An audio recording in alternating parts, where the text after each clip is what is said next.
ngasi Manipur Exploring Knowledge YouTube channel na pujarakli North Korea da numit 13 ni nokpa thingkhibagi wari haujiki chawkhatlaba matam asida nokpagi ayaba pidaba laibak su leitaba natte masi asumba makni North Korea gi dictator Kim Jong Un na numit 13 ni gi oina nokpada athingba thamkhre hairi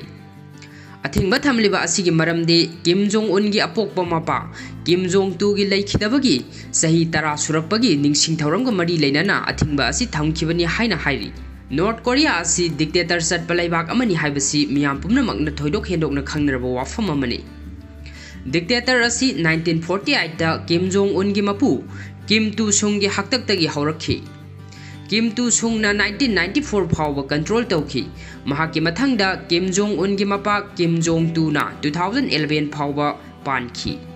mapabung na heart attack na maram oiraga leikidraba matung Kim Jong Un na 2011 dagi ngasi phawba mahaki mapu Kim Tu Sung amadi mapa Kim Jong Tu gi mahut senduna leibak asingakli mahaki leingak sasan gi makhada tabada ngakna thokpa rule kaya semduna ngasi phawda mahakna leibak asingaktuna lakli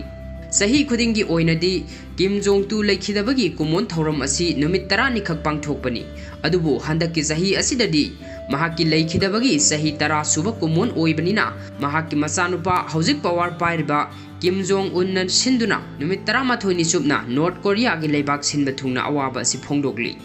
numit 13 ni asida nokpada athingba thambada natana North Korea gi miyoi amatana yu sizinaba yadaba harau nungaibagi thauram amata pangthokpa yadaba birthday celebrate toba yadaba masida natana karigumba numit 13 ni asigi manungda citizen singi imung manungda mi leitaba yawrabasu makhol thokna kappagi athingbasu thamli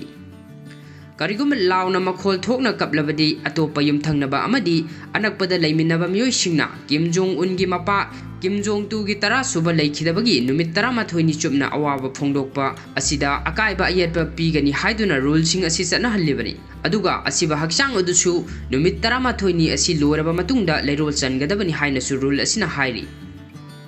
masida sunatana Kim Jong Tu na leikhidaba numit December gi tang 13 asi citizen amatana dukan chatuna asa athak pot chei leibasu athingba thamli hainasu hairi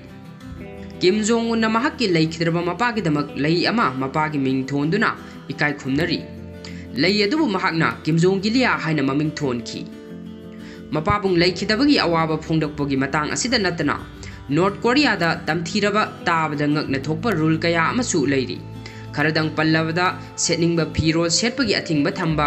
nupana samkakpagi mawong kakningba mawongda kakpa yadaba amadi taningba isai taba yadabagi rule kaya amasu leiri Prithvi ki tongan balaiba kaya da leiraba miyoi singna mathakta pankhiba rule sing asi tabada nokningba angakba sauningba kaya ama phawrangani adubu North Korea gi citizen sing kaya amanadi rule sing asibu isam samba rule amagumna induna leiri masigi maramdi makhoina piklingaidagi hauna asigumba mawong maril chumdraba rule kaya amana semduna makhoibu brainwash tawbikhi makhoida miyoibagi hak takpibagi mahutta Kim family asi laigi imungni haina takpiduna leiri aduga Kim Tu Sung Kim Jong Tu amadi Kim Jong Un asina makhoigi lai ni haina takpiri